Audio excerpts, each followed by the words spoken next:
Council, I have not been advised of any notice of pecuniary interest or the general nature thereof. Give you a second there just to watch for your hands. I see none. We will do the confirmation of the agenda. It has been circulated among all council members. If there are not any errors or omissions, the chair will entertain a motion to accept them as circulated. Can I have that motion? Thank you, Councillor Myers. Yep. Councillor Emery, all in favor? Carried. Delegations 4-1. We're very pleased to have Mark Brown, Middlesex County Woodland Conservation Officer, and Dirk Vanderwerth, Middlesex County Director of Planning. They're very familiar faces to us, and thank you, gentlemen, for coming and giving us your knowledge. Dirk, how are you doing? Good drive in, I hope. Yep, and nice and sunny anyway. We can start washing our car again, maybe, eh? Mark, how are you? Good. Good. Gentlemen, you delve right into it, okay? We give 10 minutes for presentations. And should you need a few more minutes, we're not going to cut you off, okay? Well, thank you. And I'll just start, and then Mark's going to do most of the work as usual. But my name is Dirk. I've been before you a few times, and Mark Brown, our conservation officer, and also the weed inspector for the county and the local appointed weed inspector also. So thank you to Mayor Mayhew and Council for a few minutes of your time. And we just wanted to come out, and you know this, but and there's some stats on the slide for you. The county owns just over 1,000 hectares, 2,500 acres of woodlands, and it's in a few locations across the county, but the vast majority of it is in Southwest Middlesex, of course. We are how staff and how the public use the county-owned woodlands is governed by a management plan, and it's just timely to update that if it has expired and really needs to be modernized. And so Mark is working away on that with some other people on our team. And so we've got a draft document that's available on our website, et cetera. And we're just sort of embarking on the public consultation phase of it. So with the invitation from your mayor, we thought we'd just come down and Mark tell you a little bit about it. And so, of course, we're available to answer any questions today. And then as you think more about this, there is an online survey. There's information at the local library. There's information on our website, and anyone can get in touch with Mark too. So it's sort of a kickoff. And that I would just turn it over to Mark. Oh, thanks very much, Dirk. Mark. Okay, thank Looking you. forward to it. Through Mayor Mayhew. So thank you for the invitation. You can pop to the next slide if you like. This is just not really that exciting, but well, it is exciting. We have a lot of forest cover in Middlesex County and a good deal in Southwest Middlesex. You should be proud of that. So yeah, turning the clock back, we started with a full forest resource inventory of 1,025 hectares. I can't say I've walked every square inch, but maybe every square meter. That might be a bit ambitious. Not quite every square meter in the 12 years, 11 years, 12 years I've been with the county. I've stomped the ground, so learned a lot about the forests, and so we conducted that inventory. We put in 92 permanent sample plots. So those permanent sample plots we can go back and collect new data from every couple of years and learn more about the forest and how it's working as an ecosystem, which trees are growing faster than others, and you know, which succumb to disease or other age-related issues, or even catastrophic windstorms and that sort of thing. So we can learn from that, and we'll have a nice statistically valid database to work from to build our forest management plan. So next slide, please. So the background obviously goes back to the 30s. The county has a long history of being stewards and the land and building their forest inventory. So they were actively buying forests right through the 1940s, 50s, and 60s. And the Ministry of Forests, we had under the agreement forests, we had the Ministry of Forests managing all that land for us. So they would buy farms from landowners, maybe a widow, she lost her husband and she was looking to retire, like the Bain Tract. That's a good example of that. So the widow Bain sold us the land. They'd been cattle pasturing the front 2/3 of the farm. So mostly it was just pasture and a few trees. At the back, they'd kept a woodlot because they recognized that that was, you know, a good thing for them to have for firewood and timber resource and periodic income. So we bought the tracts, replanted the areas that have been disturbed or converted to agriculture, replanted those, and the Ministry of Forests managed those for us up until 2000. Ministry of Forests wanted to step back from the Agreement Forest Program, which did very well across the province, I have to say. Various counties have invested in a lot of reforestation through the Agreement Forest Program. It was a very effective program to right the wrongs of the early years when we were clearing and there was a lot of soil degradation and all those kind of negative impacts on the environment. So in 2000, they handed the forest back to the county. At that time, the county hired a consultant to develop a management plan. They went out and did a bit of an inventory and did some mapping and developed a management plan. And at the time, consulted with the public and asked what the values people associated with the county woodlots. And so essentially, we've been working through that until a couple of years ago, and that expired. So it was time to build a new management plan. So that's how where we are here today. Next slide. So it's very much the new management plan. We've learned a lot in the last, well, 80 years, but certainly in the last 25 years, we've learned a lot about the way the ecosystems work. The Carolinian forest zone that we live in, where it's you know, predominant oak, maple, bush. They're quite an intricate ecosystem, and if you're too hard on the oak, the maple take over, and if you're not hard enough on the maple, so the swings, you know, swings back and forth, and the species composition changes over the years. So we've learned that you have to be very sensitive with any kind of silviculture interventions or thinnings or whatever to make sure that you maintain a good balance. And then we have certain species like the northern hair streak butterfly, which is endangered, but it's very much reliant on mature / old growth oak forests. So we don't want to be the people that manage the land that gets endangered or extirpated on. We certainly wouldn't want to be responsible for that. So we want to keep that kind of old growth structure in the forests and encourage new oaks into the upper stories. But you can only do that with some judicious thinning, as you probably know. I'm sure a lot of you are associated with people that own and manage woodlots. So it's a delicate balancing act, but anyhow, that's where we're at. But we recognize, you know, that it's hugely valuable in terms of community.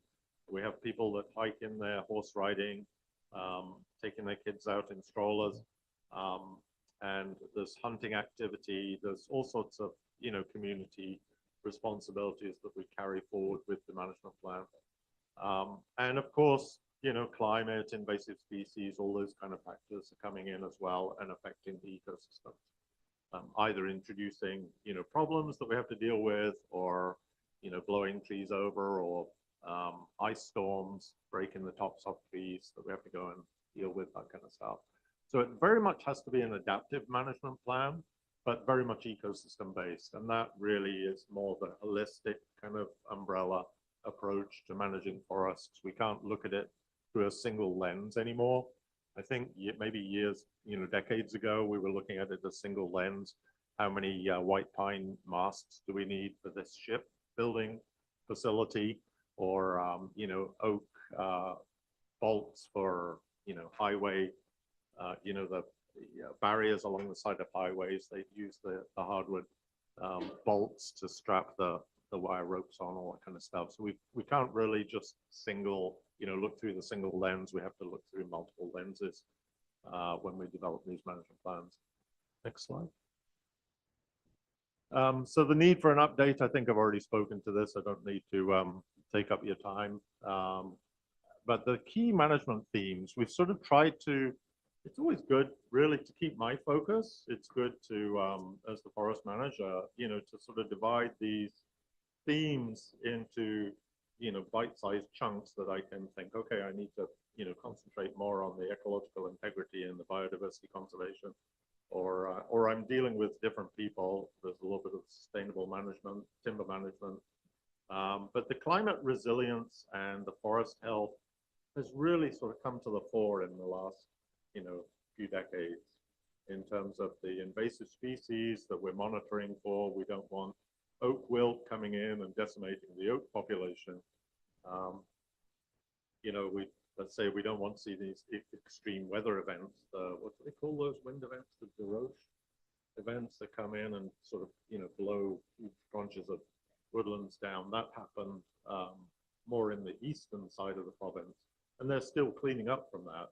So we don't want these kind of things to cause problems. So really, I think the key messages, the key take-home messages that I've gotten from developing this plan is that diversity is good.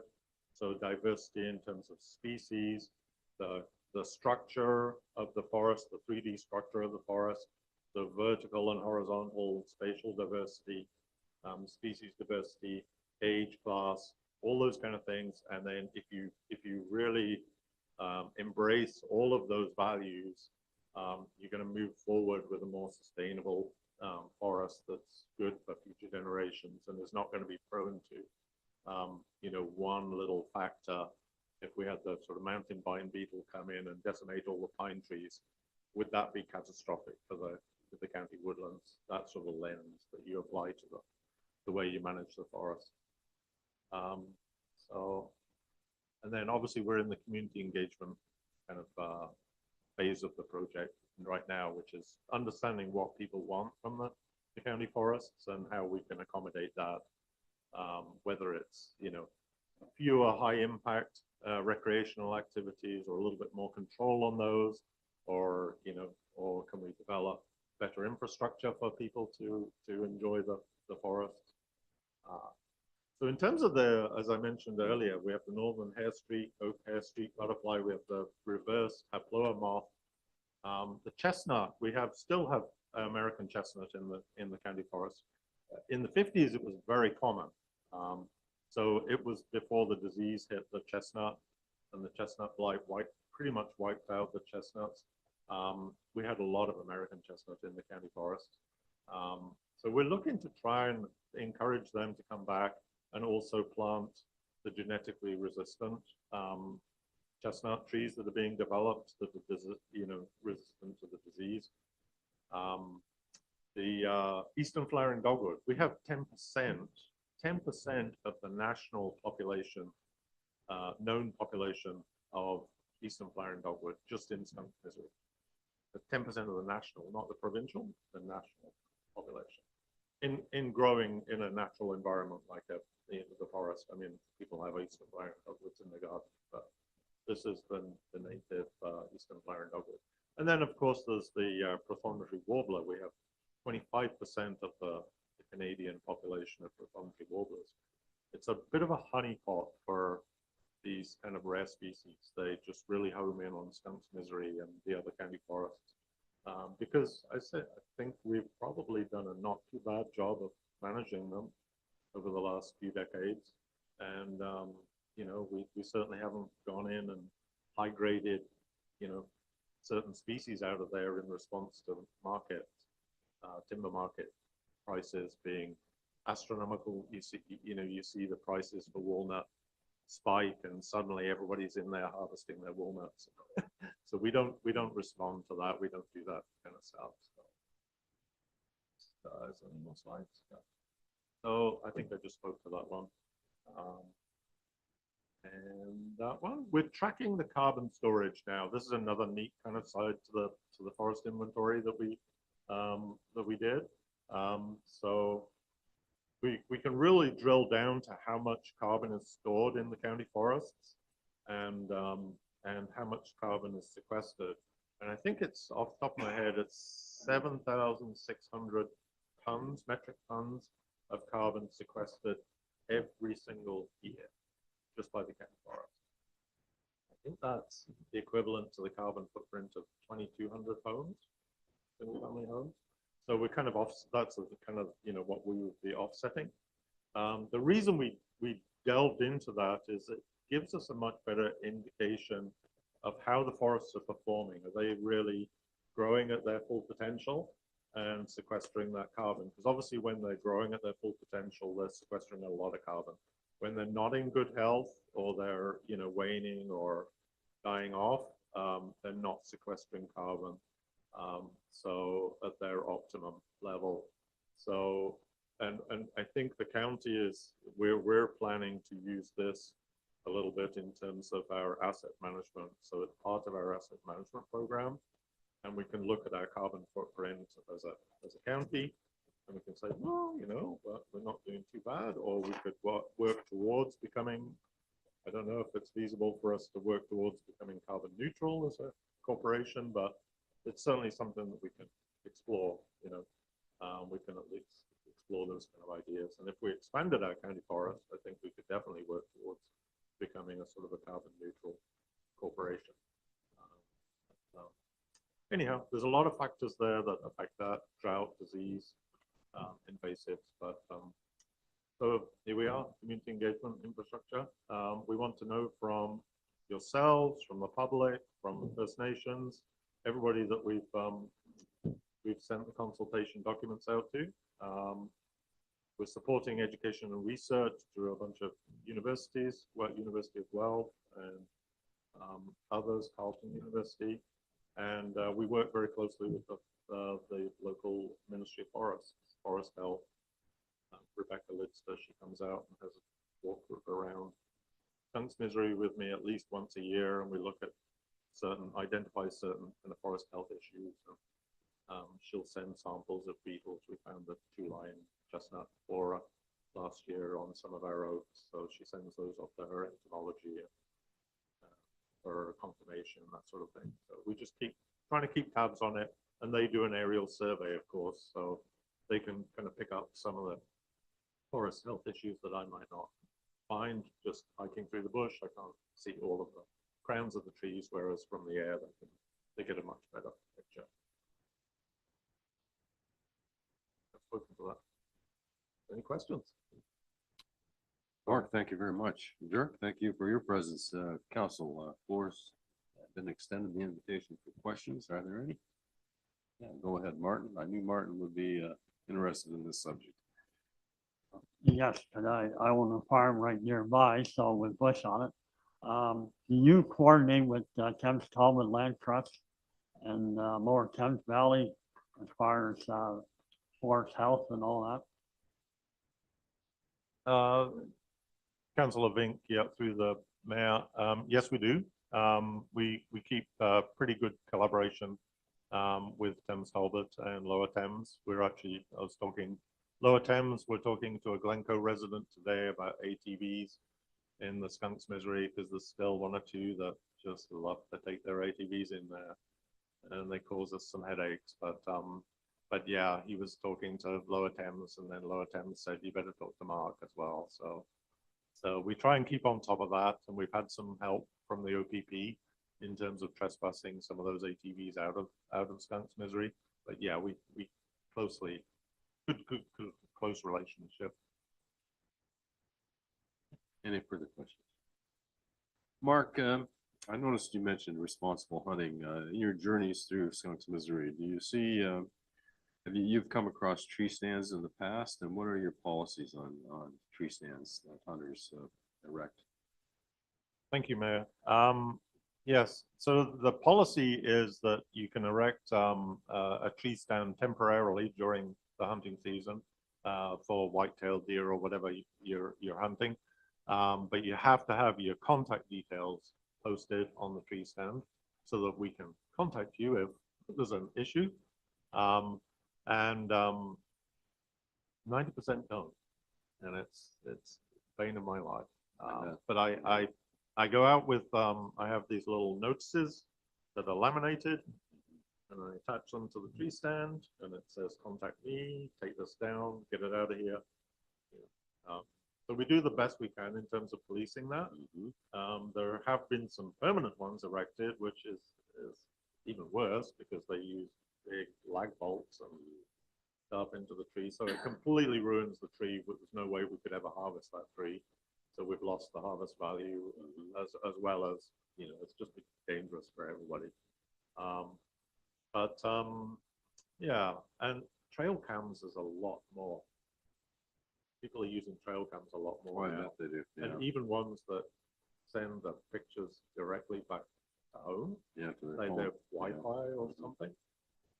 Because I had someone contact me because they saw me snooping around their tree stand, snooping around on our land.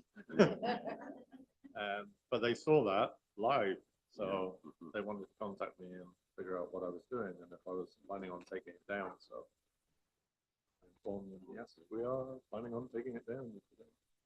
Abide by the rules. But yeah, we have a policy. We hope sometimes the COs will help us a little bit with that, the conservation officers. But it is sometimes like cats. Last call for questions. Yeah, go ahead, Councillor Vink. Thank you, Mayor. What about horseback riding? You mentioned something about that. So that is allowed, is it? Right in the bush? Yeah, through the mayor, Councillor Vink. Yes, it is allowed. We try and encourage them not to use some areas because they're quite swampy, and it'll cause quite a lot of water-related issues in terms of the drainage on the trail. But generally speaking, they're great. I talk to them and they'll stay off those trails. Generally, they stay off those particular trails just out of choice, because I don't think the horse really wants to trudge through the black muck, up to its knees in the black muck. So generally speaking, they're great, and they're good eyes and ears for us as well, as our hikers and, families using. We saw a spike in, recreation during COVID times, and I got a lot more reports of, people doing things they shouldn't do, or whatever, or just a lot of feedback. I think it's waned a little bit, but maybe they're just not calling me as much. But yeah, horseback riding we welcome. Just not ATVs and snowmobiles and those kind of motorized, because they're hard on the environment, really, really hard. Good. Yes, go ahead, Councillor Haga. To the mayor, as far as the ATVs and motorbikes and that, if it was a controlled bike group, and does the county have a problem with that? I mean, if it's a controlled bike group and they move around and they look after things to keep things clean and be like a thing on a Saturday, I just still taxpayer money, correct? I'm just wondering why it would be a problem if it was controlled. Like, I don't mean people just go drive whenever you want.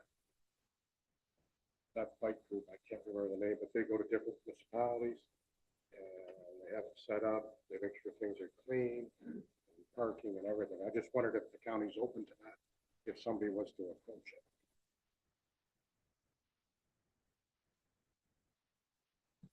Maybe I'll start. Well, this is the time. The management plan, as it's drafted now, and our county's practice has been to not, has been to prohibit motorized vehicles. If people had input on that, certainly this is the time to provide that. Marcus speak at greater length, though. Our experience has been, even those larger groups where 25 Jeeps come on a Saturday, it really does a tremendous amount of damage to the paths, to the trails, where they're not sort of accessible for people walking or because of the ruts. Those users tend to seek out the mud and sort of, in our minds, destroy it. But now would be the time. People have there's cases from other jurisdictions where that's allowed on county-owned lands. Would be interested to hear about it. Yep, you bet. Through the mayor.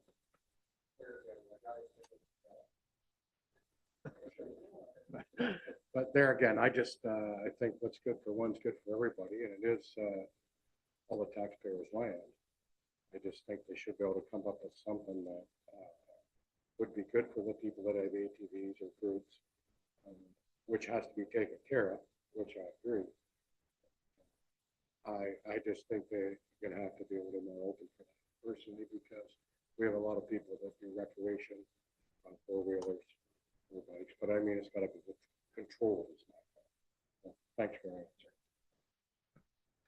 Two, I know landowners in the area allow hunting on their land to those who are members of the Canadian Federation of Anglers and Hunters. Those who are a member of that organization, and I am, have, I think, $2 million liability insurance. They have a code of conduct. There's a particular form that is a footprint of land permission and things like that. And sometimes if it is of an organizational structure, there are some benefits to that because they very well know that if they don't behave, it'll go against what they're interested in. So yeah, I have some appreciation for what Councillor Haggett is saying. I think some of the salespeople at Holy Gully say, "Oh, take these out to Southwest Middlesex. You can buy this and go out there." And I think they're trying to make a sale maybe, and I know that's happened in the past where officials from some dealers promote this kind of misery.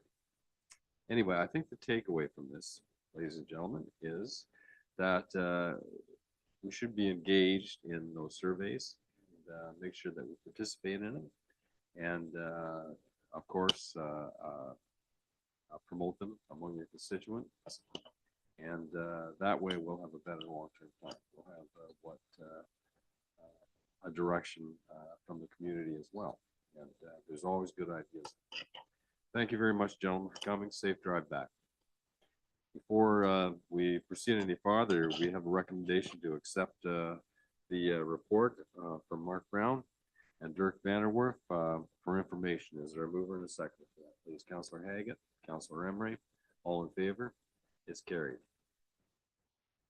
The consent agenda is before you. It's numerous, so I am going to go through this fairly quickly and a little quicker than usual. So I'll pause momentarily to look up. 5.1, beginning at 5.1, draft regular meetings of council minutes, March 18th. Council meeting highlights, March 24th, County Council, Library Board, March 24th. Middlesex County Resolution of Support, No Excuse Campaign. And 5, St. Clair Region Conservation Authority Annual Report. That's the first 5. Continuing, Municipality of Strathroy-Caradoc, notice of passing of the zoning bylaw 2226. Ministry for Seniors and Accessibility, Ontario Senior of the Ward nominations. Municipality of Blue Water resolution of support regarding Blue Blocks producers and responsibility of end-of-life management. 5.6, Chatham-Kent resolution of supporting regarding food insecurity.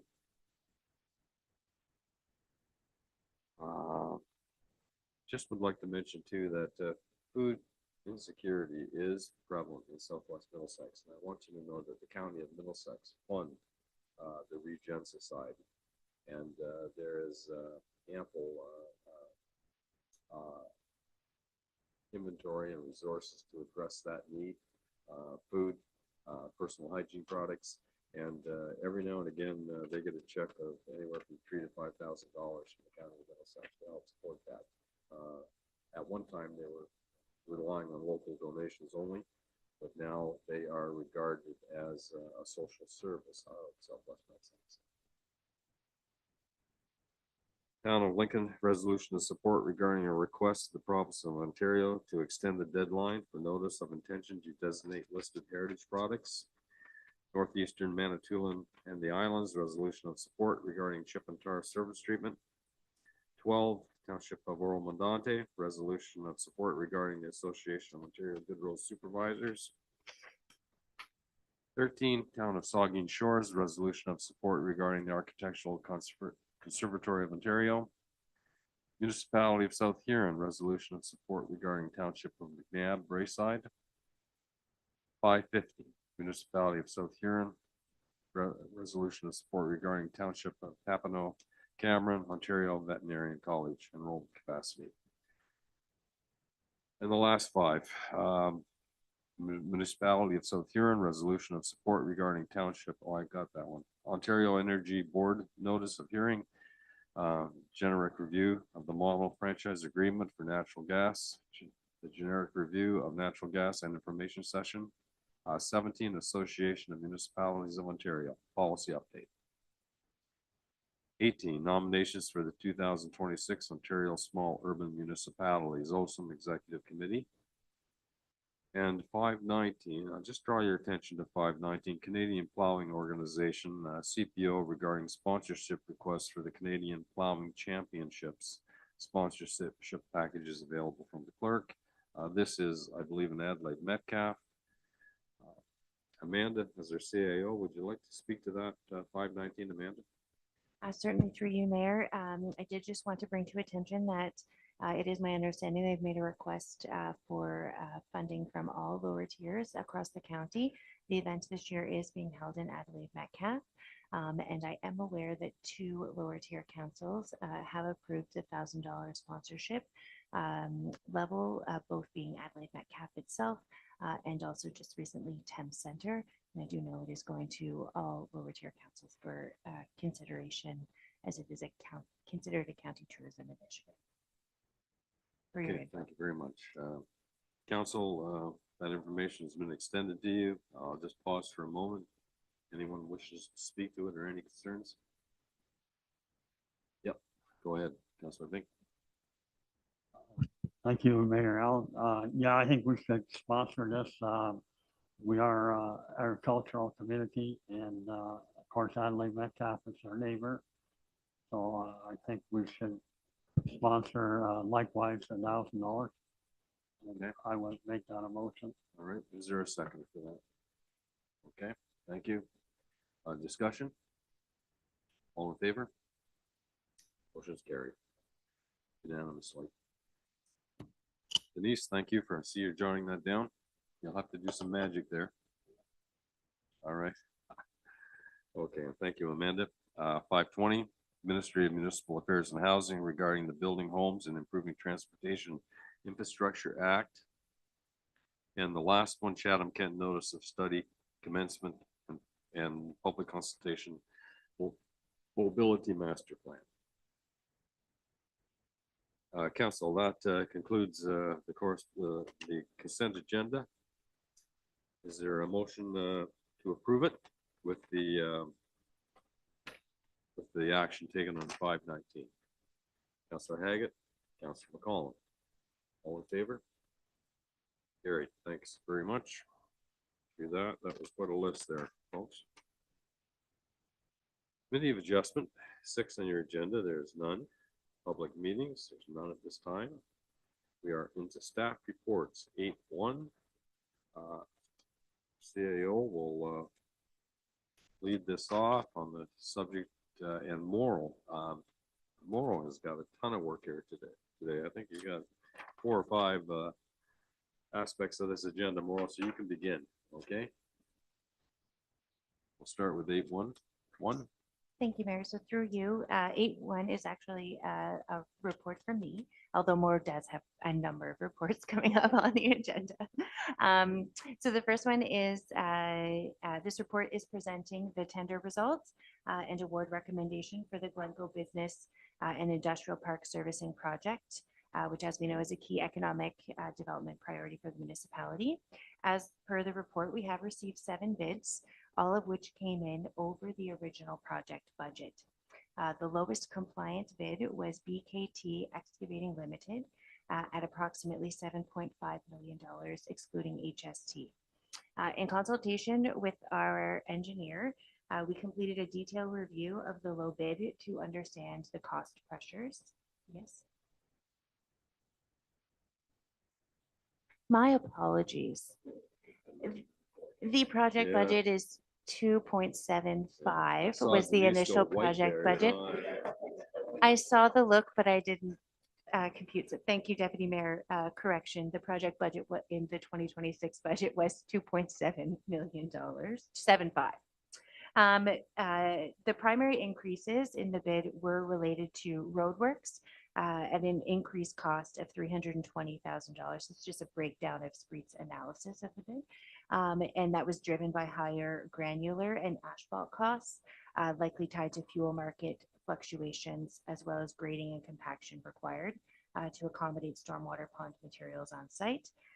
In addition, there was an increased cost related to the storm sewer and stormwater management pond portion of the project at $536,000, related to larger than anticipated pond, increased pipe size, and some enhanced servicing required to reach the rear lots fronting on Dundonald Road. All other tender components were generally in line with expectations. So in response of the over budget bids, staff did work with our engineer and lowest bidder to identify cost savings opportunities, which included a design modification to convert portions of the storm sewer to an open channel, resulting in a cost savings of approximately $340,000. And based on that refinement, the revised contract value with BKT Excavating is $2.41 million, excluding HST. And our engineer has reviewed the updated pricing and confirmed that that is reasonable.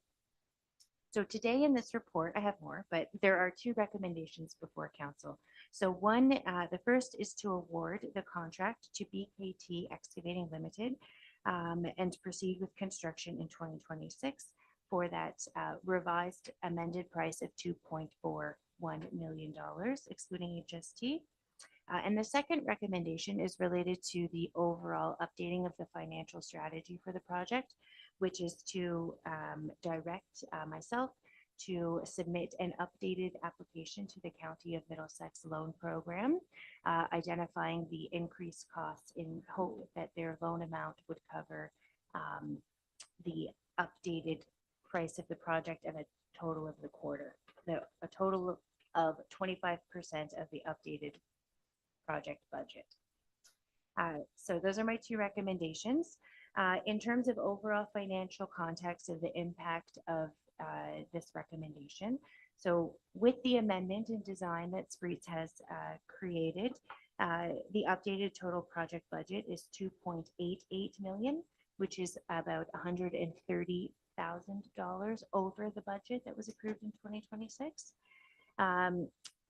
I have confirmed that unfortunately, even though project costs have risen, there is no additional grant funding. You will recall this project is 50% funded by the SWOTIF grant.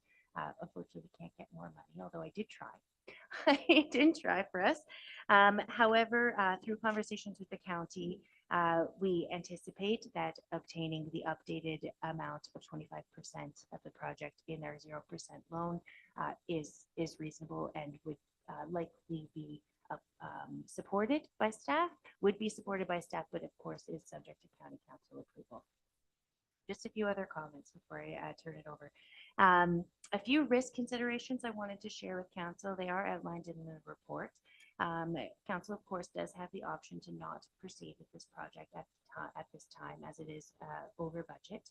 But there are a few risks that I would point out for your consideration. One would be potentially loss of our 50% SWOTIF funding at that $1.375 million. Based on the timelines and associated with that grant. So we wouldn't be able to deliver the project based on our agreement with them. Right now, potentially the loss of Southwest Middlesex market advantage. So right now there are no serviced industrial lands in the County of Middlesex. When we proceed with servicing this land, we will have, at least for a 2-year period, the only serviced industrial land in the County of Middlesex. If this decision is deferred, that window may change, right? May change, because I do know other municipalities are working on the same type of thing. Rising construction costs, of course, is always a risk. And then noting that the municipality has already invested in land acquisition, but also design, engineering, surveys, geotech studies, all those kinds of things to create the design up to this point. And then, of course, there's the risk of the land continuing to be vacant and municipality not collecting tax funds or the potential for jobs that the land would offer us. So overall, as we know, I think this project positions the municipality to support business growth, attract investment, expand the tax base, and all while maintaining a manageable financial impact. And staff are recommending to proceed at this time, while also advancing that application to the county to support project financing. Thanks for allowing me a little more time than usual, and happy to answer any questions. Thank you, Amanda. Just in addition to that, for the knowledge of council, BKT is a Southwest Middlesex company. They are located and live in Southwest Middlesex. They have done work on the arena and the excavation. If you ever drive by Tim Hortons, I'm sure you do. There's a parking lot that's part of the Anglican Church there. BKT did that. And they've done other work in the area as well. And it's nice to see that it was a local contractor that this would be awarded to. And secondly, Amanda alluded to the financing from the county on that. That is a decision of county council. I'll certainly arbitrate on your behalf, and that's 0% interest on that. They have a good slush fund from selling the building, and they use that to enhance development of Middlesex County at 0% interest. Any further questions? Yes, Councillor Myers. Thank you, Mayor. We've been sitting on this land for a lot of years, right? There's 40 acres there, and nothing's been done to it. So I think maybe it's time that we start doing something with this land to make some money for the municipality, in my opinion. Good. Yeah, go ahead, Deputy Mayor. Just wondered, are the prices that we have now, are they locked in? Because you mentioned the risk of rising construction costs. So I'm just wondering if fuel continues to go higher, what is our security here on what we're looking at today? Thank you, Deputy Mayor, through you, Mayor, to Deputy Mayor and Council. So if this bid were approved today, that would be the contract price. My understanding, the 2.41 million. So that would lock in our existing price and agreement for the servicing work. One follow-up, Mike, go ahead. I'll move the second recommendation. Okay. You second that? Councillor Myers? Okay. Any further discussion? Councillor Pink. Thank you, Mayor Al. As far as this open ditch, would that not lower the value of this area here? You've locked in a certain area. Before it would have been completely open beside the street. So I know that there was cost pressures. But meanwhile, you've also lowered the value as far as I can see.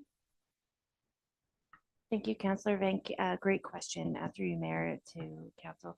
So I had the same concern when we looked at this, and a few comments that our engineering firm advised me of. So one, the only design modification is creating an open ditch as opposed to what would have been a closed pipe. So there would have been, no matter what, during the servicing of this land, there would have been an easement and a servicing corridor right there, no matter what. So the only difference is that this creates an open channel and requires slightly larger setbacks than what would be a closed ditch. The other thing is we sized the existing lots based on 5 acres being our estimated target kind of business. The portion at the end of the extension of Tower Road, that lot that would be kind of automatically severed based on this open channel meets that 5-acre threshold. So we don't see any large concern there.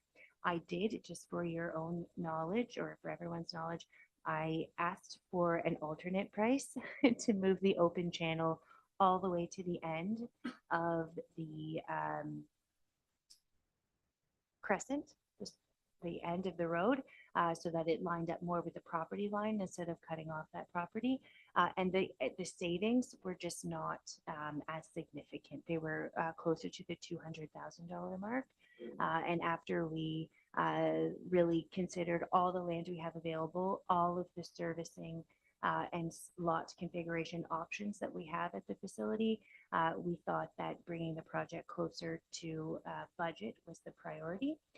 And finally, I would add that Spreet's, our engineer, has confirmed for me that if ever that segregated parcel and the other one was purchased, say, by one company, and they wanted to merge them somehow, that channel could be closed in the future.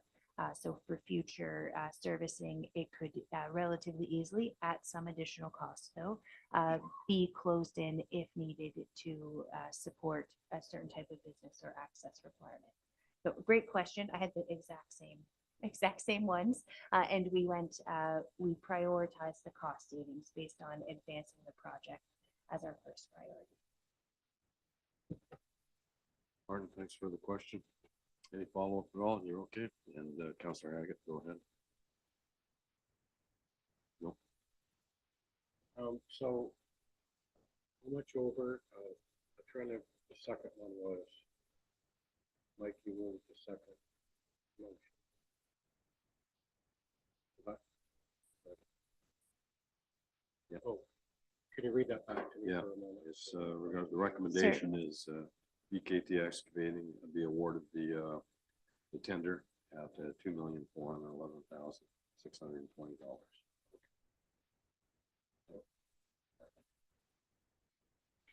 So That's the yes, first that's the one, first. and We then actually require, yeah, sorry. there'll be two. I want to keep this clean. The first is the wording of the tender, and the second one is to direct staff to go to the county for additional money. Okay. Well, do one at a time. You can do them as one, or you can do them as both. Okay, that sounds good. We'll do it. Okay, so we're also going to the county as well. Okay, so my question is, so how much over are we gonna be?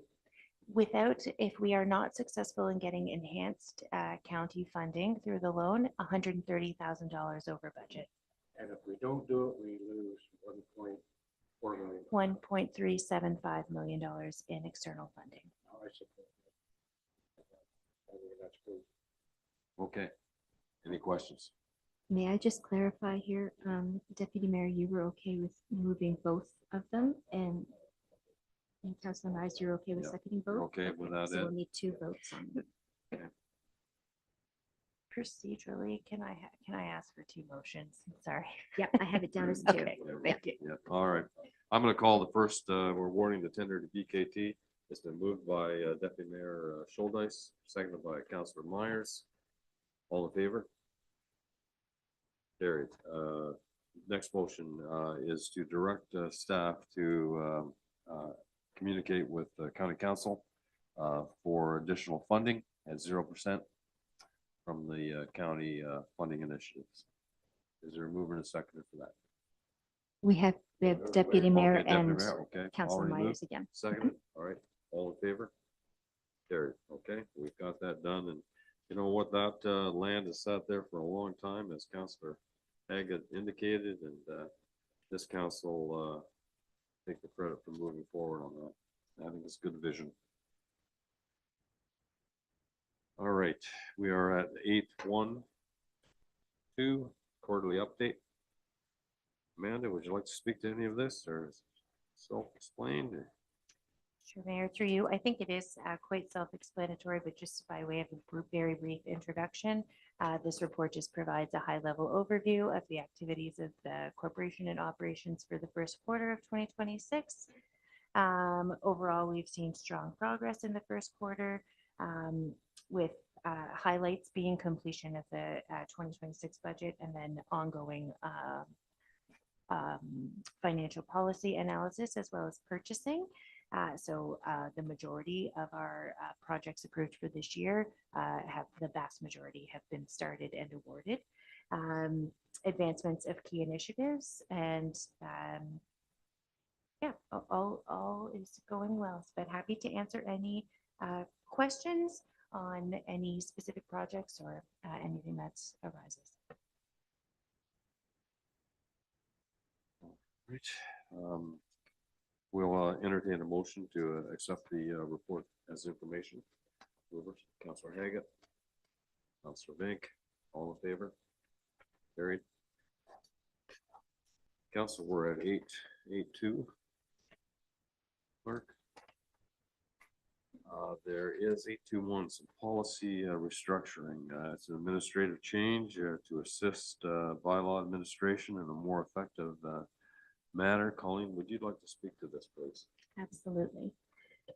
So back in March 9th of 2022, had a bylaw come to council that was approved.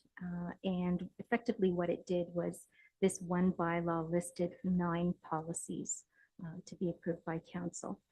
What that effectively does is it makes it a little bit difficult when we're trying to review some of these policies or if we're trying to access some of them because they're all attached as schedules, not as separate policies.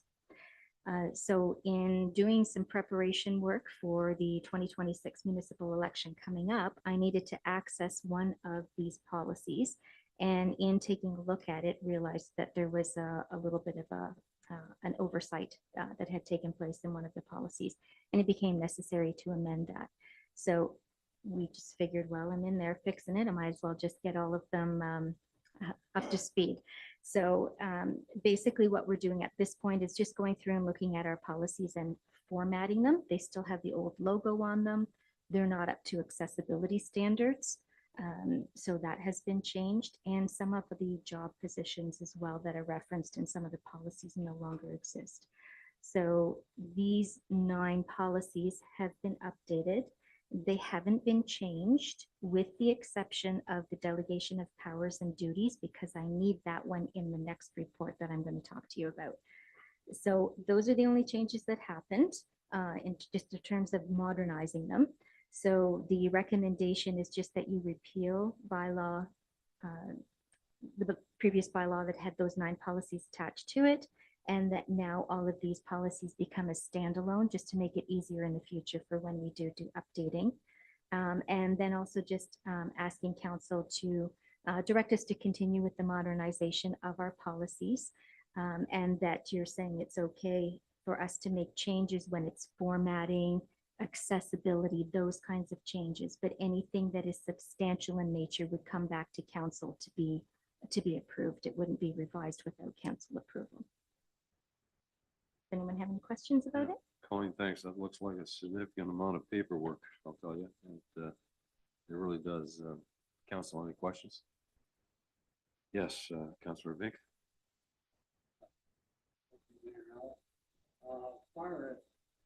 Far as relationship between members of council and officers and employees, my question is to Amanda and the mayor, should there be, and this is mentioned in one of the policy statement, should there be accountability if a staff or council member makes false statements concerning another staff or council member?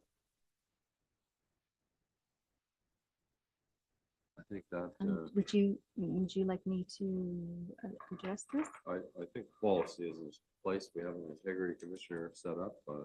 Every council member has an avenue to go before that. Colleen, you can add to that. You do have the integrity commissioner as an option for sure, but are you recommending that there be changes in the policy itself? Because there have been no changes to any of the policies except the delegation of power and duties.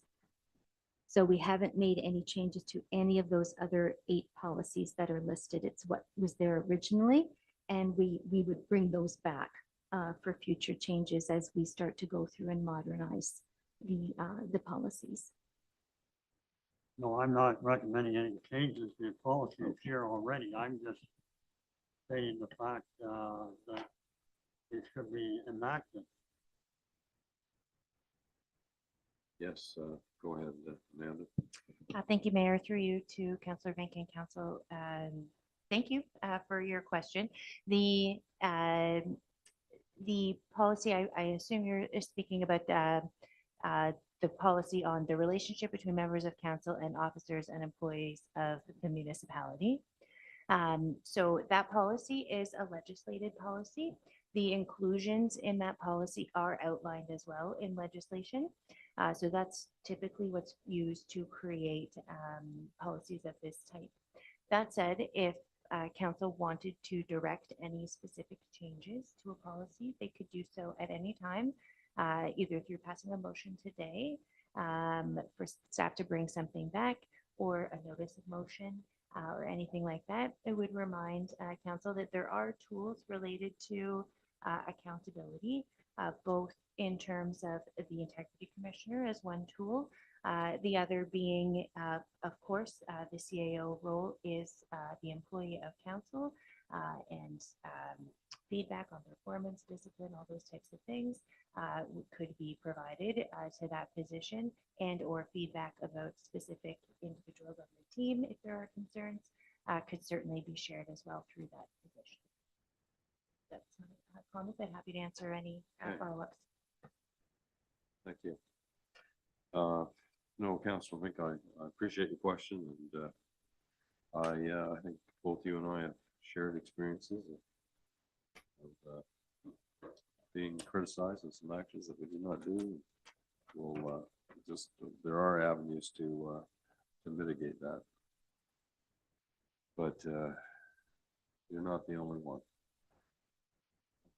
Yes, Deputy Mayor. Thank you. I just wondered if we could get just a little comment or two on under administrative and housekeeping updates. You've got update to job titles and organizational structure references. And I just wondered what's the drive behind that? Yeah. That's specific. Look after that. Yes, that specifically comes from the policy that gets reported on in the next report. Specifically, when you go through to the delegation of powers and duties, one of the positions that's in here is Director of Operations, and we don't have that position anymore. So some of the duties that are referenced in that chart would be ones that would now fall to Manager of Public Works or Manager of Community Services and Facilities. So it's just kind of taking that position out. Figured if we're going to update this right now to have the proper restrictions to council in here, then we should probably also update the titles. So that's the only thing that has changed within that chart. Thank you. Yeah. Okay.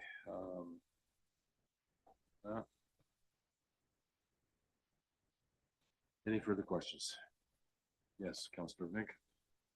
Thank you, Mayor Allen. As far as procurement process, I know a neighboring municipality, I believe, has a figure of only $7,500 where management can spend up to $7,500 on their own without going through council. I believe ours is $50,000. And I just want to reiterate to the ratepayers, I feel that's too high. Even for the ratepayers' sake, if it's, say, lowered to 25,000, like I think ratepayers would have more information on where the money is being spent. So as a ratepayer, they don't know where the $50,000 is spent. So it's my feeling as a ratepayer, that figure is too high. This subject's been discussed before. I appreciate your concern, Councilor Vink, but there are certain efficiencies with this. We entrust our staff to make good decisions. We hire good people to make good decisions. And it got to the point where we couldn't even repair a truck. We couldn't repair a truck at one time because of the limitations our staff could spend. And we went through comparisons of other municipalities, and we found that we are in the median of that policy. I'm not sure if any other councillor shares the same opinion or not, but we have to have confidence in our staff that the recommendations that come before us are done in good faith and for the benefit of the municipality. Anyway, yes, Deputy Mayor. Just please one go ahead. quick comment. I do see where Councilor Fink is coming from. I think 50,000 is too high. I think it should be for emergency purposes only.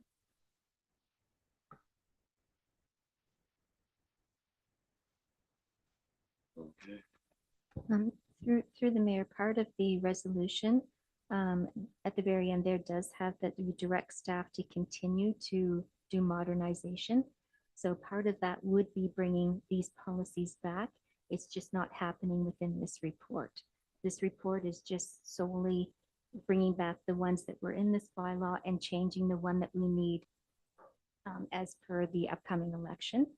But if you are allowing us to do updates that are housekeeping ones on our own, and then bringing the policies back for modernization, you would then have the opportunity to tell us what it is that you would like to see done with the policies. Well, that clarifies that. Yep. Counselor Haggett? I'll comment on that. I can't. In today's world, I've seen bills, everybody knows where I work, $7,500 is like taking $2 at McDonald's. I think they do this fine and they handle the money fine. But in an emergency, it should be the same thing. When we need something, you can't be calling around and asking. Today's world, heavy trucks, equipment, the cost of the stuff you need is unbearable for everybody, but it is what it is. Yeah. When you need it, you have to have it. My opinion on that. Thank you. Okay, last call for questions. Yes, last one, Martin. Go ahead. I think my statement was a little bit distorted. I said a neighboring municipality was 7,500. I didn't say that we should go to 7,500. I mentioned a figure about 25,000.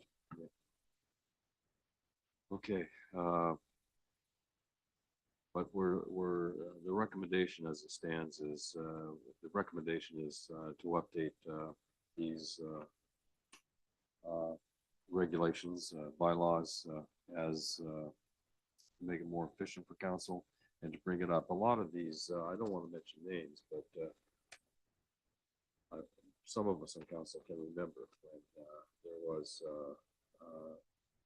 one individual being the department head of both recreation and roads, and for a short period of time.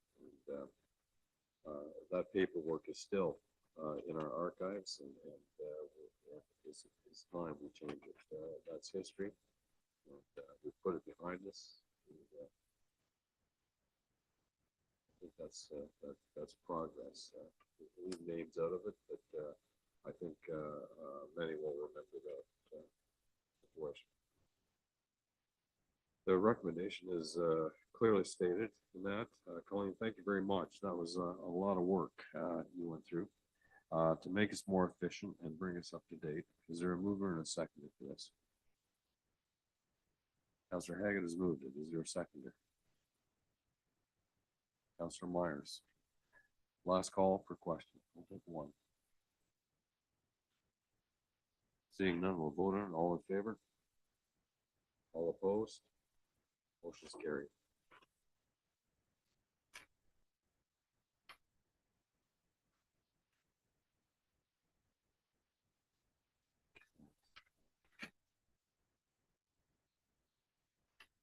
Uh, 822, municipal elections, restricted acts of council. Amanda, did you want to speak to this? Okay, good. Go ahead, Colleen. Okay, so with this report, this was the reason for doing the work on the other policy, the delegation of powers and duties. It is a policy that we already have in place. So this report was just to kind of be a reminder that in preparation for the upcoming election, there are 2 periods during the election period in which the clerk determines if there are restrictions on council and their ability to make some of those decisions as per the Municipal Act, Section 275. So those ones refer to appointing or removal of an office from office, any officer of the municipality, the ability to hire or dismiss any employee of the municipality, the ability to dispose of any real or personal property of the municipality valued at more than $50,000 at the time of disposal, and the authorization of any expenditure or liability exceeding $50,000. So with our policy that we have in place, it delegates those abilities to the CAO. So this is very typical, and this is what municipalities generally do, just so that business can continue during a time when council may be in a situation where they are restricted. And that types of situations would be when you know that it's impossible for 6 members of the current council to be returning to the future council. If anyone has any questions? And, Colleen, this is sometimes referred to in political circles as the lame duck period. Correct. Okay. Yes. So those changes in the policy, it's the same chart that was in your last report. So the only things that were noticed in that chart was that appoint or remove from office, that section was missing. And instead, the dispose of any real or personal property was repeated. That was in there twice. So it has now been updated. Okay, more of a language thing. Any questions to Colleen? Failing which, the chair will certainly take a motion for the recommendation. I'll move it. Seconded by Councillor Vink. Thank you. All in favor? Carried. And 8.2.3, animal control. It's interesting. Colleen, would you wish to speak to that? Yes, please. So this one is regarding the Animal Control Services Agreement that has been in place for almost a year now with the Glencoe or the Southwest Middlesex Animal Shelter. So you might remember from that time period when that agreement was put into place, one of the terms was that every May 1st, that there would be a renewal of the agreement if the parties were in agreement to that. So the only thing that is effectively being changed in this is that we're just making it so that it will automatically renew every year on May 1st for a period of 3 years, unless either party decides to submit 90 days written notice. So all the other terms of the agreement remain the same. Okay. It has gone up in terms of what they would be paid this year, of course, and then that would change by CPI annually. Seems to be working out well. Council recommendation for 8.2.3. There's no more questions. Okay, thank you, Deputy Mayor Schuldice. Second for that, please. Lots of them went up there. Councillor Vink, I'll take you. You're close to me. And any questions? All in favor? Carried. 8.3 is finance. There's nothing at this time. And Morrow, we have lots to unpack here, Council. So we will let Morrow get right into 8.4. Tender results for surface treatment. Thank you. Through the Mayor Council, before is your reports outlining the tender results for the 2026 surface treatment. We received 2 bids. The tendering process complied with our municipal procurement policy for goods and services. The recommended tender is within budget. The staff recommend awarding the tender to the Miller Group, and I'm available to answer any questions that you may have. Thank you. Council, any questions there? You're familiar with that contractor? We've used them before. And we're under budget on that, are we? That is correct. Okay. Recommendations for you. Are there any questions? Failing which, may I have a mover and a second of this? Councillor Haggett, Councillor Myers. All in favor? Carried. Thank you. 8.4 is put to bed tomorrow. If you'd like to do the single axle truck purchase. Yes. Through the Mayor to Council, the board's report recommending the purchase of a new single axle truck equipped with snow and ice removal equipment. 3 submissions were received, each meeting the requirements specified for the single axle truck. The submission also complied with the municipality's procurement policy and was within the approved budget. Staff recommend awarding the purchase of the single axle truck to Team Truck Centers, and I'm here to answer any questions that you may have. Okay, Council, your wish on this. Any questions? Yes, Deputy Mayor Schuldice, followed by Councillor Vink. Thank you, Mayor Mayhew. Have we dealt with Team Truck Centers before? Through the Mayor, Deputy Mayor, yes. So the 2 of the past TAMs that we've ordered have been Freightliners. Warranty work is all. Yeah, our Freightliners have been very competitive now and used to be international, but we've seen good things with the Freightliners. Thanks. Counselor Vink, did I see you have your hand up? Yeah, go ahead. It says here something with capital budget of 465,000. Was that budget just for this truck or were there other things in that 465,000? The only other component that would be additional to this would be the two-way radio system to be installed in the truck, because that doesn't come through Team Truck Center. But other than that, that's for this truck. That's correct. Okay, any further questions? Council, the recommendation is before you in regard to that single axle truck purchase. Is there a mover and a second for that?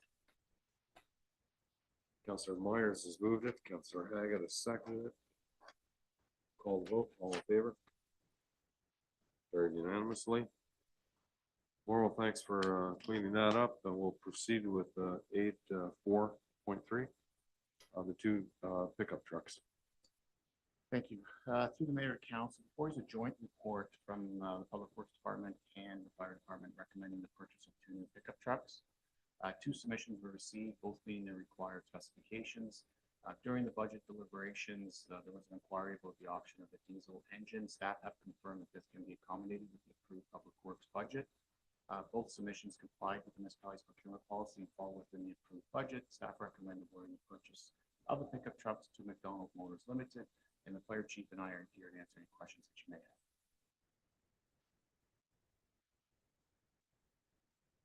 Okay. Invitation for questions? Yes, go ahead. Councilor Haggett. It was under budget again.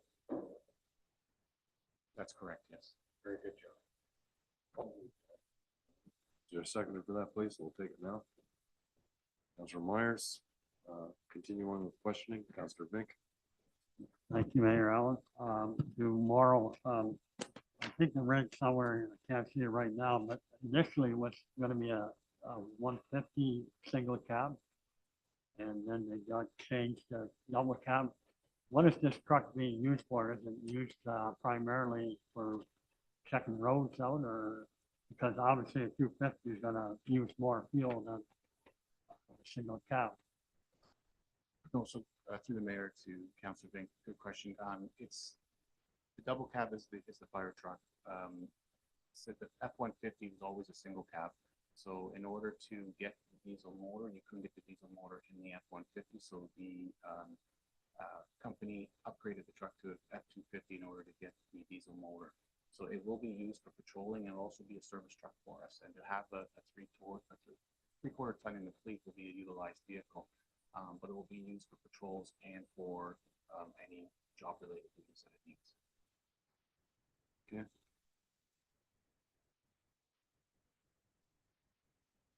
No, looking at that figure of 143,000, when you factor in those two trucks that you're looking at there, that is quite competitive. Okay, I'll move in a second for that. I'll move it. I believe you have Councillor Okay, Hagan we and got, Councillor okay, we Myers. got it right. Okay, good. We got it already. I'll call the question. We've had enough questions. All in favor? Carry. Yeah, no, they're necessary evil. You gotta replace them. Keep our men and women safe. 8.4.4, the industrial road sewer pump station upgrade. Morrow, little different, change of subject here. Yes, through the mayor and council, this report presents the tender results for the Glencoe wastewater system upgrades, the industrial roads sewage pump station upgrades. We received two bids. Tendering process complied with our municipal procurement policy for goods and services. The recommended tender is within budget. Staff recommend awarding the tender to Burnham Excavating Limited. This contractor is currently completing the Victoria Street sanitary pump station upgrades, and I'm available to answer any questions. Okay, this is a vital part of our expansion of assessment in the community, our industrial road complex, future building amendment in town. Council, are there any questions you'd like to address tomorrow through the chair? Not seeing any. The motion is before you. Is the council's wish to accept the recommendation? I'll take a mover and a seconder. Councilor Haggett, seconder for that. Councilor Myers. Questions? It's a lot of money. Necessary part, this was under budget as well, was it, Morrow? That's correct. Okay, all in favor? Carried. And we are on the King Drain, looks like it's section 78, is it? Yep, go ahead, Andrew, pleased to see you and to hear from you. Thank you, Mr. Mayor. This is a request for a subsequent appointment. Spreet and Associates has already been appointed to this drain upstream for a partial enclosure of the drain. This is a result of a request because of an existing access bridge on the drain that is failing. And the options were given to the landowner that either private replacement or through section 78. However, given the circumstances, an oval shaped culvert is not standard anymore, and it more or less doesn't make sense to replace it with an oval or any other shape other than to be engineered under 78. So at this point, I would recommend that council accepts this report and also appoint Spreet Associates engineers and architects under 78 of the Drainage Act to undertake the required engineering services for the replacement of the access bridge at lot 14, 15, 16, parts lot 14, 15, 16 concession or former Mosen Township. And I'm here for any questions. Okay. Thank you for that recommendation. Andrew, questions at all? Section 78, certainly we are almost obligated to take them. It's the property owner's right. I'll have a mover and a seconder for that. Don, thank you for moving that. Don McCollum. And a seconder for that, Martin Vink. All in favor? Carried. Okay. Thank you, Morrow, for that work. You've had a busy week. 8.5, community service and facilities, there's none. Fire, there's none. Building, there's none. Planning, there's none. Notice of motion. I do have one, and that will come up in the closed session. Okay. Correspondence and petitions. I don't believe there's any. Check with other councils whether they've had any. Unfinished business, none. New business, there's none. County council and conference updates, not at this time. Announcements from any council. Yes, go ahead, Councilor Haggett. I just think that you're gonna ask them to remind that our Rib Fest is May the 8th, right? And Agriculture Society on the same day is having the fair cleans, doing pianos, and like to see the community get involved, support both, right? So I just want to bring that, announce that again. So that'll be good. Yep. Amanda, you have something for us. I do. Thank you, Mayor, through you to council. So just a little update. I was going to email to council, but I thought I'd have you all here. So for the public record, we'll put it here. I just wanted to share that tentatively for next Tuesday, April 14th, we have some work scheduled to be completed on the Glencoe Water Tower. So we are in the process of creating appropriate public notice and potentially some hand delivery to some specific areas. The tower will need to be drained to do a repair. There may be some limited service disruptions to pressure only in the primarily Appin area potentially. And I just wanted to make you aware. We'll make sure that council gets circulated the formal notice as well, but just a heads up. I might ask Mauro if he had anything to add to what I shared. Yeah, I'll make sure I work with Amanda on that. We'll make sure that communications are put out. Yeah, just to add to Amanda, so we have a valve that's leaking at the moment, and in order to isolate it, we need to trade the tower. So we are looking at the maybe reduce pressure, but we're anticipating, fingers crossed, if there isn't. Aqua's got a plan, and it should only be for the day, and then we should be back up and running. Okay. Any questions? Just be aware of that, council, and Amanda's always at your beckoning call if you need more information. feel free to reach out to her. Pursuant to section 239 of the Municipal Act, we will be going into closed session to discuss some contractual matters. And the time is around 2:50 PM. I have a motion to move into closed session. Councillor Myers, seconder. Thank you, Councillor Emery. All in favor? Good. And how about we take, we'll start